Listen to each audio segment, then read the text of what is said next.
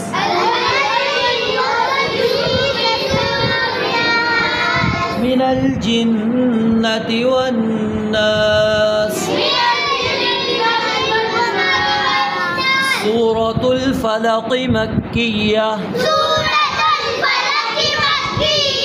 بسم الله الرحمن الرحيم قل أعوذ برب الفلق من شر ما خلق ومن شر غاسق إذا وقب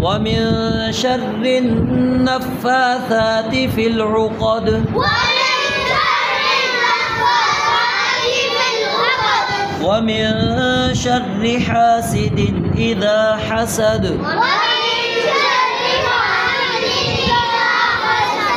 سورة الإخلاص مكية بسم الله الرحمن الرحيم قل هو الله أحد الله الصمد لم يلد ولم يولد ولم يكن له كفوا أحد سورة اللهب مكية بسم الله الرحمن الرحيم تبت يدا أبي لهب وتب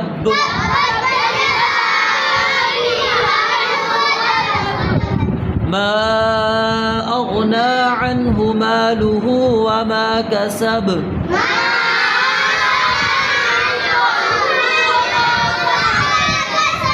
سيصلى نارا ذات لهب وامرأته حمالة الحطب في جيدها حبل من مسد سورة النصر مدنية بسم الله الرحمن الرحيم إذا جاء نصر الله والفتح ورأيت الناس يدخلون في دين الله أفواجا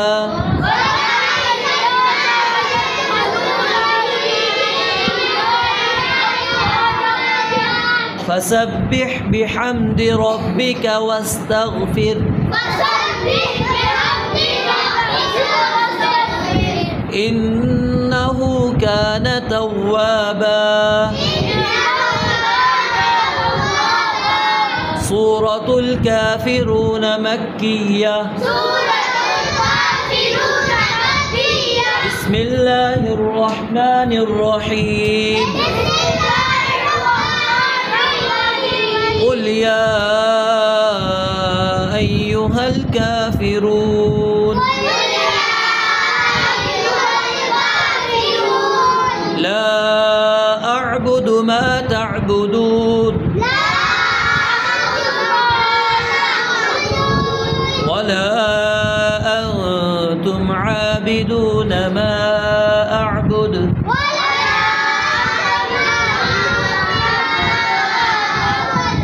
ولا أنا عابد ما عبدتم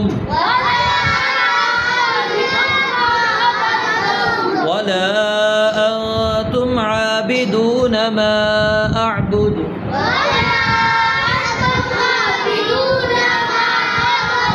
لكم دينكم ولي دين.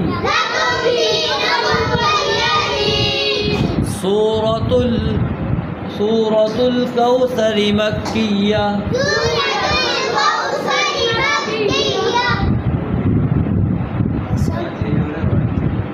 بسم الله الرحمن الرحيم.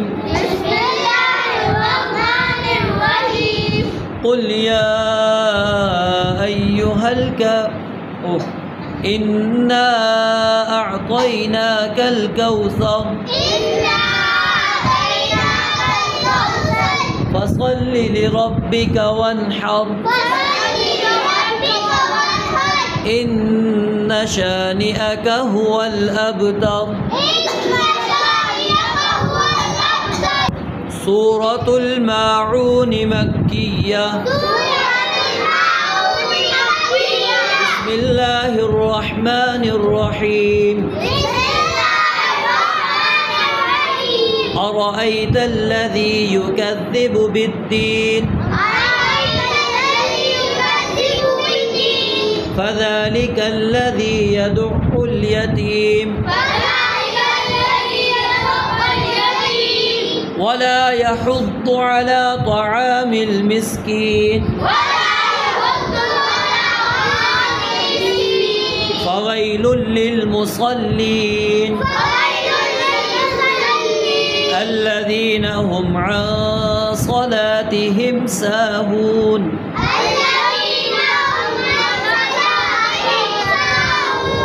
الذين هم يراءون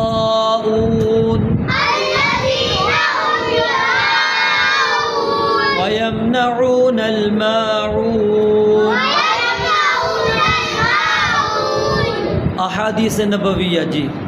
پہلی حدیث قال رسول اللہ صلی اللہ علیہ وسلم انما الاعمال بالنیات انما الاعمال بالنیات. رسول اللہ صلی اللہ علیہ وسلم نے ارشاد فرمایا اعمال کا دار و مدار کس پر ہے؟ نیتوں پر. قال رسول اللہ صلی اللہ علیہ وسلم الطہور شطر الایمان الطہور شطر الایمان. صفائی نصف ایمان ہے. قال رسول اللہ صلی اللہ علیہ وسلم الصلاۃ نور. رسول اللہ صلی اللہ علیہ وآلہ وسلم نے ارشاد فرمایا نماز روشنی ہے. قال رسول اللہ صلی اللہ علیہ وسلم الصدقۃ برہان.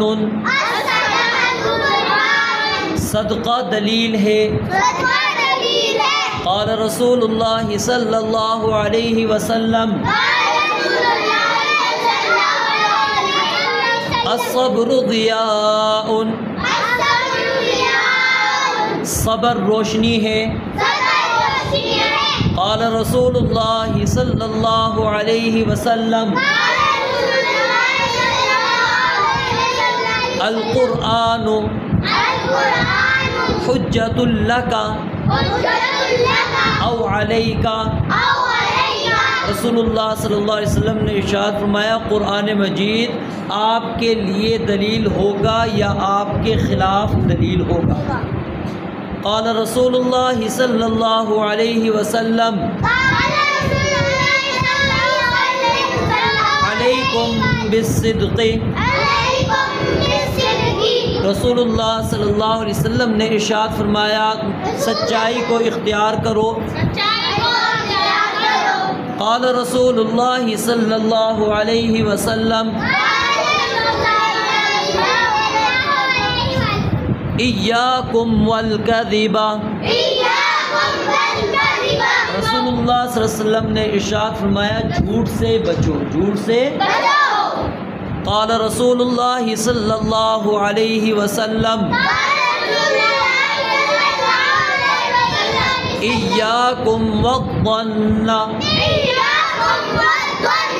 فإن الظن اکذب الحدیث، رسول اللہ صلی اللہ علیہ وآلہ وسلم نے ارشاد فرمایا بدگمانی سے بچو، بے شک بدگمانی باتوں میں سے سب سے جھوٹی بات ہے۔ قال رسول اللہ صلی اللہ علیہ وسلم کل معروف صدقہ، رسول اللہ صلی اللہ علیہ وآلہ وسلم نے ارشاد فرمایا ہر نیکی صدقہ ہے، ہر نیکی۔ جی اگلا ہمارا سبق ہے دعا۔ جو دعائیں ہم نے پڑھی ہیں اب وہ دعائیں ہم انشاءاللہ پڑھیں گے۔ سب سے پہلے دعا ہم نے پڑھی تھی مجلس کی دعا، یعنی جب مجلس ختم کریں گے، کلاس ختم کرتے ہیں، کہیں پر آپ بیٹھے وہاں سے آپ اٹھیں گے تو یہ دعا پڑھیں گے، سبحانک اللہم وبحمدک اشہد ان لا الہ الا انت استغفرک واتوب الیک۔ سونے سے پہلے کی دعا اللہم بسمک اموت و احیا، نیند سے بیدار ہونے کی دعا، یعنی سب صبح بیدار ہوں گے، نیند سے اٹھیں گے پھر یہ دعا پڑھنی ہے، الحمدللہ الذی احیانا بعدما اماتنا وإلیہ النشور۔ بیت الخلاء میں داخل ہونے کی دعا، یعنی جب آپ بیت الخلاء میں داخل ہونے لگیں گے، میں نے بتایا باہر یہ دعا پڑھیں گے، بیت الخلاء میں پہلے الٹا پاؤں رکھیں گے، ٹھیک ہے، پھر اندر جائیں گے، ٹھیک ہے، پھر بعد میں دایاں پاؤں رکھنا ہے، یہ دعا پڑھنی ہے، اللہم انی اعوذ بک من الخبث والخبائث۔ بیت الخلاء سے نکلنے کی دعا یہ باہر آ کر پڑھنی ہے، غفرانک، وضو شروع کرنے کی دعا، یعنی جب وضو شروع کریں گے اس وقت آپ نے صرف کیا پڑھنا ہے، بسم اللہ، کیا پڑھنا ہے، ہاں، جب وضو آپ کا مکمل ہو جائے گا تو اس کے بعد یہ دعا پڑھنی ہے، اشہد ان لا الہ الا اللہ وحدہ لا شریک لہ واشہد ان محمدا عبدہ ورسولہ۔ گھر میں داخل ہوتے وقت کی دعا کیا پڑھیں گے، صرف بسم اللہ، کیا پڑھیں گے جی۔ گھر سے نکلنے کی دعا بسم اللہ توکلت علی اللہ لا حول ولا قوة الا باللہ۔ مسجد میں داخل ہونے کی دعا، دو بچوں کی آواز آئی ہے، سب کی آواز آنی چاہیے، مسجد میں داخل ہونے کی دعا اللہم افتح لی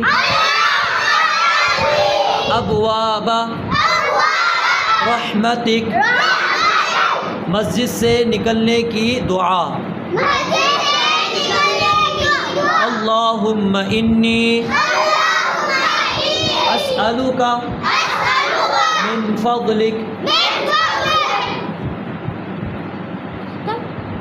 جی، یہ ہم نے جو قرآن مجید، پھر احادیث مبارکہ اور دعائیں، اور ساتھ میں جو سوال و جواب، ٹھیک ہے، یہ چیزیں تھیں، آپ کو میں نے اس کی دہرائی کرا دی ہے۔ اور اسی طرح اخلاق و آداب، وہ بھی آپ کو میں نے دہرائی کروا دیے۔